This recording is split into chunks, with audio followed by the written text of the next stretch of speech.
Hello everyone, my name is Chef Calvin Taylor. I am going to make gluten-free pizza today for you. I want to demonstrate the difference between regular pizza and gluten-free pizza. It took me about 2 years to figure this out, but I did. I'll give you a better picture of the ingredients in front of me, a little close-up so you can see exactly which ingredients you'll need to make the pizza. So give me 1 second. Okay everyone, these are the ingredients that we will be using.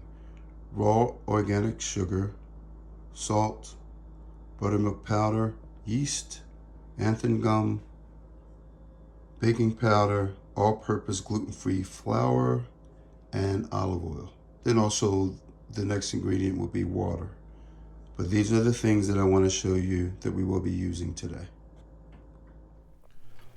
It's important to measure out the ingredients that's shown in the demonstration. Okay, we're back. So we have our ingredients for the pizza. So we have 2 1/4 cup of gluten-free all-purpose flour. We have baking powder. We're going to add that to our ingredients. We have xanthan gum. We'll add that. Salt, buttermilk powder, and organic raw sugar.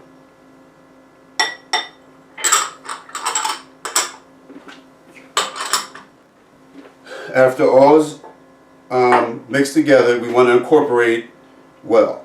That means making sure that the ingredients are incorporated evenly.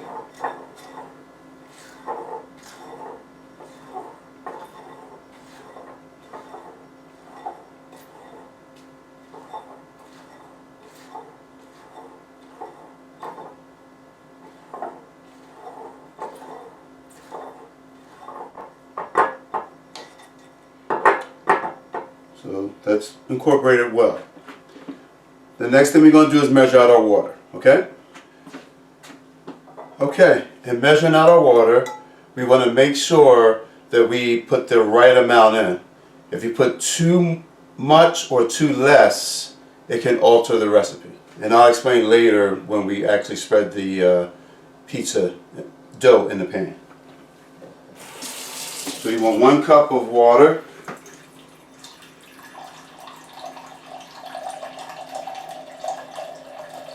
You want 1 full cup, and then you want 2 tablespoons. So 2 tablespoons is 1/8 of a cup. As you see, I'm down on my knees because I want to make sure that the amount of water is right.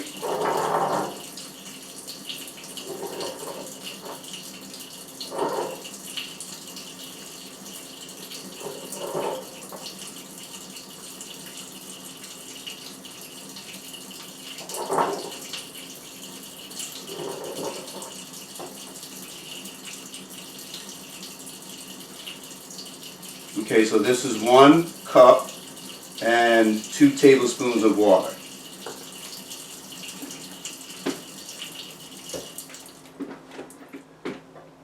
Okay, so we have our water. The next thing we want to do is heat the water up in the microwave to activate the yeast.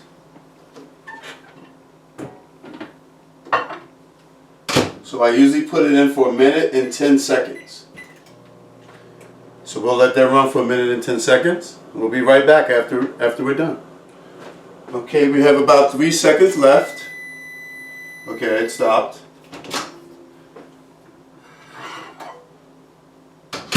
Next thing we want to do is add our water in our mixing bowl. You need a high-powered mixer for this pizza to work. You can't use a handheld mixer or try to whip it yourself. It just won't work. So once we put those ingredients in, we have yeast and olive oil that goes in next. Okay, so now we have our bowl of water, and we're going to need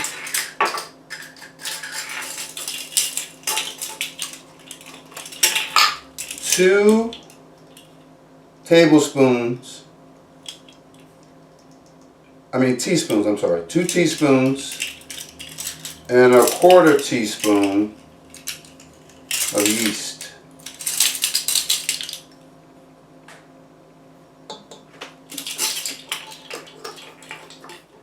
Next will be 3 tablespoons of olive oil.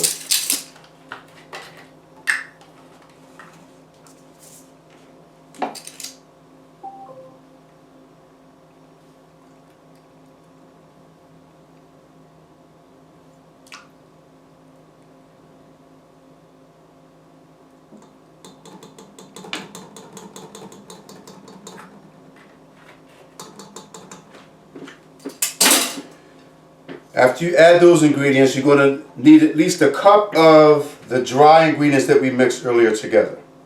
We put that in, and then we stir. It doesn't have to be fully incorporated. I'll show you what it looks like. Okay, so this is what the product looks like. You can stir where it doesn't really have to be fully incorporated.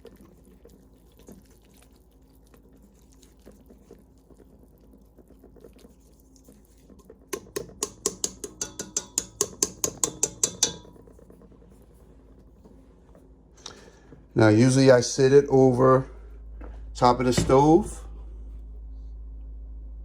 Okay, you can see what it looks like now. So now we're going to set a timer for 30 minutes. Oops. For 30 minutes. Okay, once that trickles down to, after 30 minutes, then you'll see the difference. This is the before, and then I'll show you the after. We'll be back in 30 minutes. Okay, so 30 minutes is up. So you see the difference. It looks more bubbly from the yeast being activated by the warm water. Okay. So the next thing next thing we have to do now is hook this up to the mixer. Remember, again, this has to be a high-powered mixer for this to work. Okay, be right back.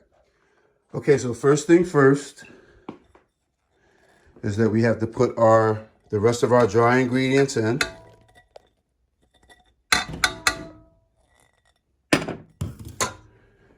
And again, you must use a wire whisk for this recipe. Again, the difference between gluten-free and regular yeast is that you would use a dough hook for regular dough. But for gluten-free dough, you have to use a wire whisk, okay?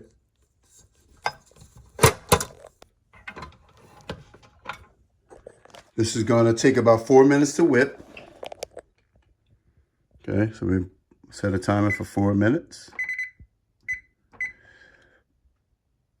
And always start off slow, because you don't want all your powder to just jump out of the bowl.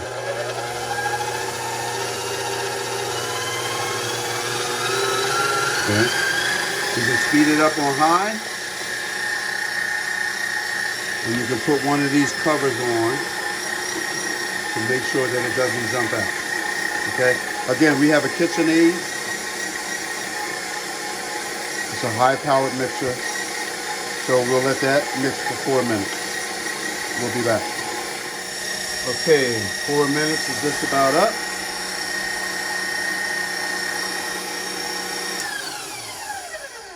Okay, so you can see what the dough looks like. Okay, so now I'll show you how we mix it, and we have to turn it into a ball. The saran wrap is, so when we put it on, we'll let it sit for another couple hours. Okay, I'll show you that in a sec. Be right back. Okay, we're back. So now what we have to do is make sure We use the spatula to get out any dough that's in between the wire whisk.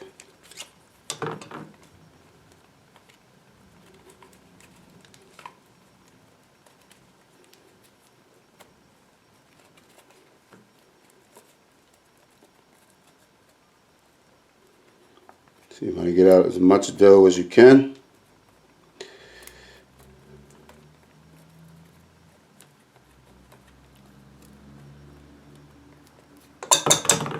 You can bang it on the edges a little bit.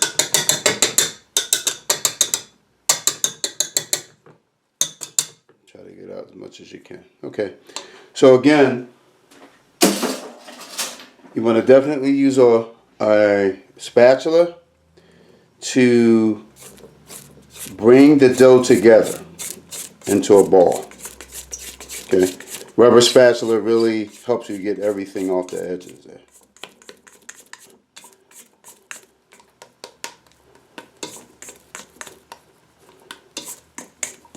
So you can see the dough is a little sticky.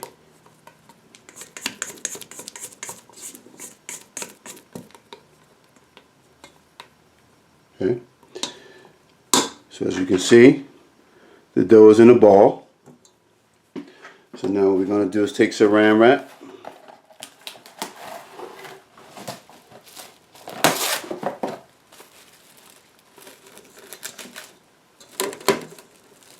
And cover this for a couple hours.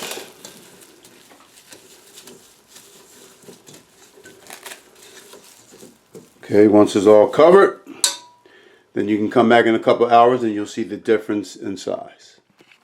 We'll be back.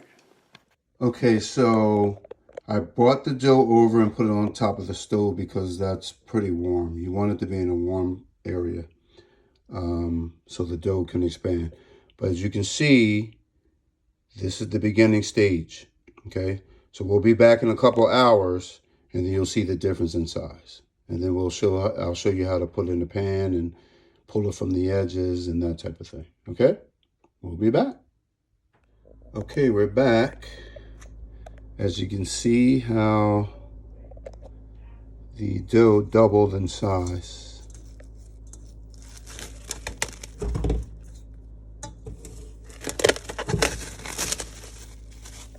Okay, so now I'm going to show you how we put it in the pan. Okay, so when we're making the dough, putting the dough in the pan, we need 2 tablespoons of olive oil.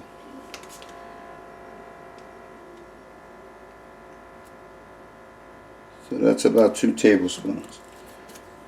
So most recipes will say you can wet your hands when you're dealing with this dough. One of the things you don't want to do is wet your hands because you will alter the recipe. That means if you add water to the dough could come out gummy or it will just alter the recipe. So the best thing to do is to use olive oil. So what I figured out was to use latex gloves and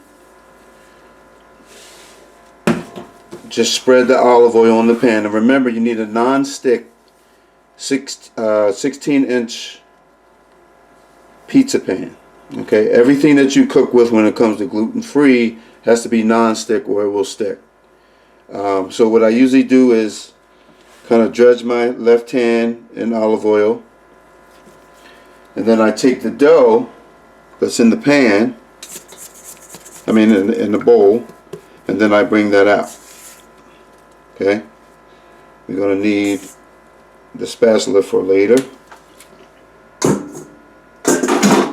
So as I'm doing the dough, then I dredge my other hand in olive oil. This helps me not have the dough stick to my hand, as you can see. So instead of me adding water to my hand to spread the dough so it doesn't stick, now I have olive oil on my hand and it doesn't stick.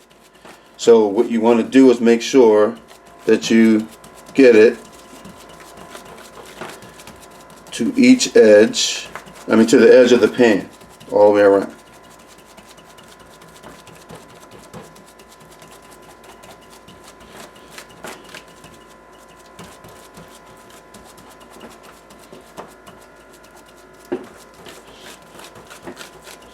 You want to try to make sure it's even all the way around, and make sure it gets to the edge of the pan. Make sure you have a pan with a lip, as you can see. The regular flat pan could work, but you have more of a better product if you use one with a lip.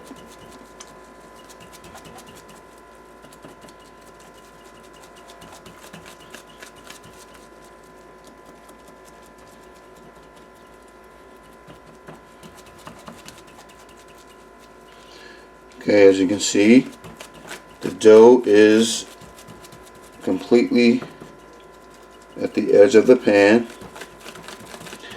You want to make sure it's as even as possible.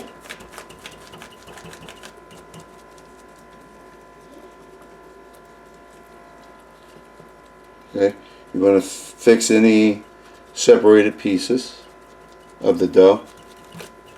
Okay, so now to get that effect of the crust, you know, the edge of the crust, you want to pinch the dough together, because you can't, it doesn't raise on its own or rise on its own. So what I usually do is take my two hands and pinch the dough together to give it that crust effect when it's baked. It also gives me a guide to how far I want to put the pizza sauce. So you take that all the way around.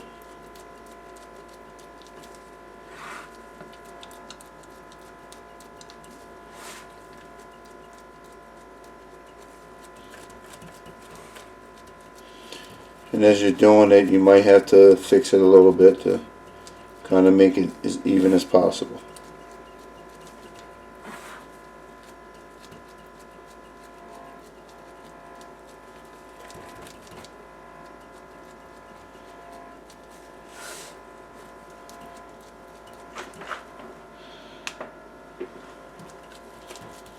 Okay, so once I pinch the dough around the edges, then I take my spatula again and then I pull it from the edge, like so. You can see I'm pulling it from the edge, so when it cooks, the effect of that crust will look like real pizza dough. If you use too flat of a pan, then it'll just come out flat, the edge. But you want to give it more of that pizza effect. So sometimes I might rub my hand across the dough to make it smoother, instead of having, you know, those lumps. Okay? So now this dough is in the pan and is ready to proof again for another 15 minutes.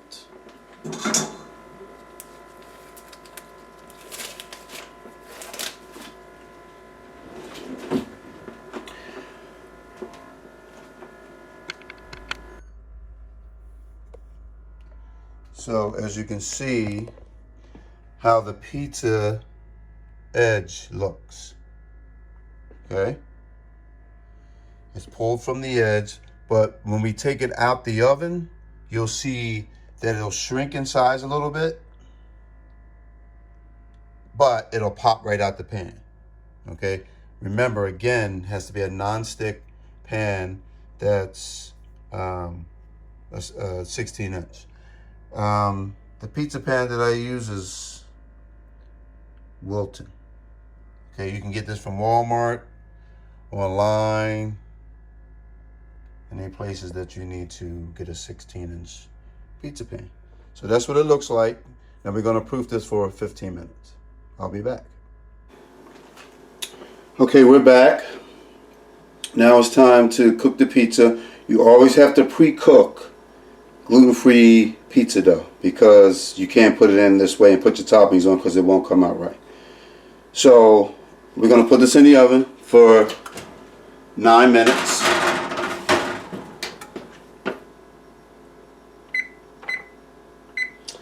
And then also, once the pizza dough is done, or not done, but pre-cooked,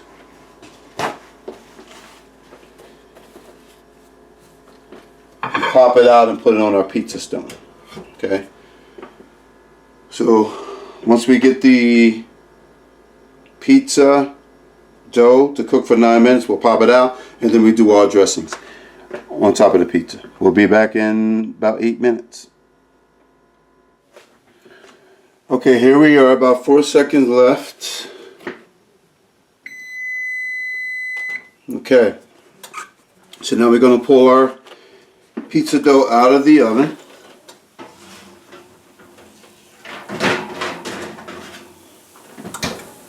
So it's part cooked. See what I'm saying? It's easier to pop out. So we put it on top of our pizza stone. Okay. Now, whenever you're rinsing out your pizza pan, just use water, because all you're using for it is your gluten-free dough anyway. So use water to clean your pizza pan. You don't want to really add like soap or Dawn or anything like that to it, because it'll start wearing out the pan. So once you're done, just clean it.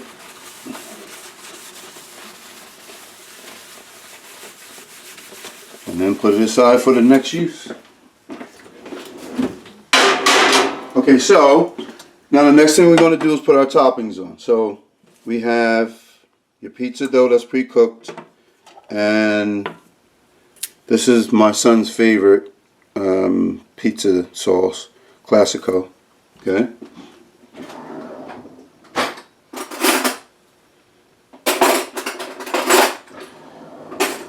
Now, as I was showing you the edge there, this is what's going to help me guide the pizza sauce.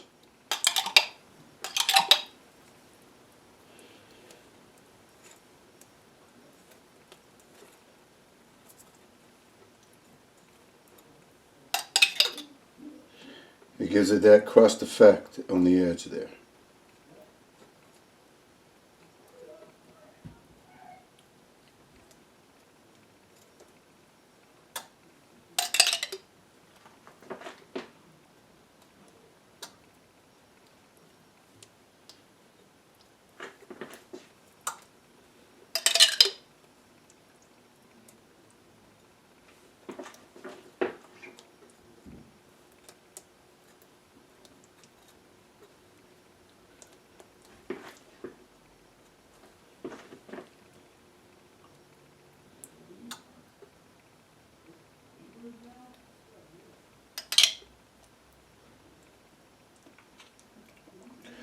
You can put as much pizza sauce as you like.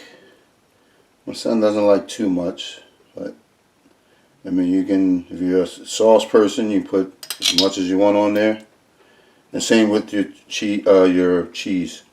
Now, this pizza can be made with any topping that you like: chicken, sausage, pepperoni, vegetables.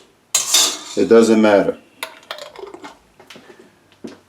So for my mozzarella cheese, I use Sargento whole milk mozzarella. I usually use about 1.5 packs of the 8-ounce bag. So that will be about 12 ounces. So I'll add my mozzarella.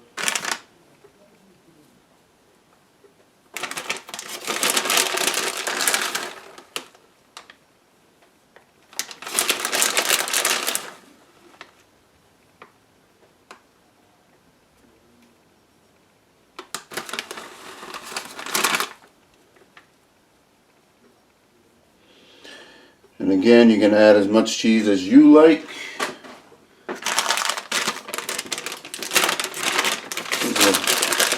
about a half of a bag, but I may go into the other bag and make sure we have enough pizza. Cheese on top.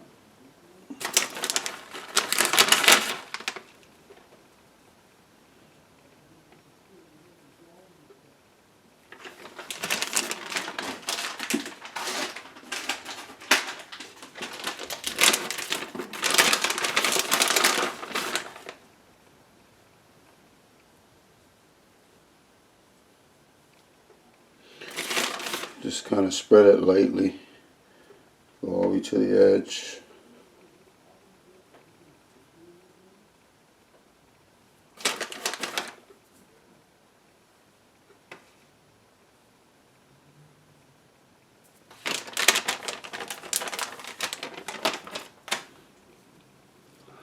Okay, this goes back in the oven for another 9 minutes.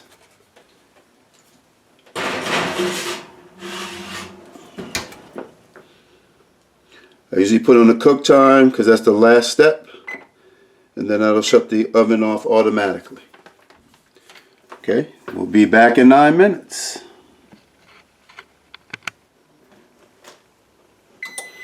Okay, pizza's done.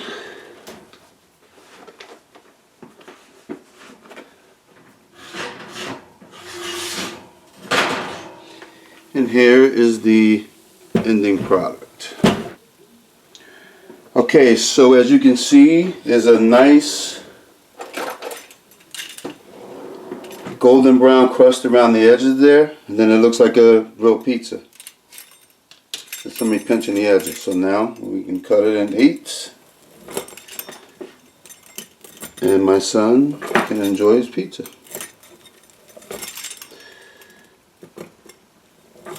There you go. Gluten-free pizza. That's really a really nice product. From scratch. It's tasty.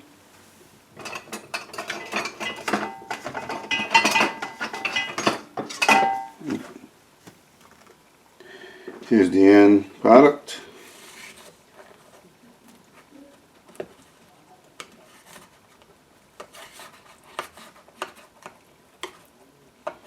And there you go. Gluten-free pizza. And here's the happy camper for his pizza. Yes.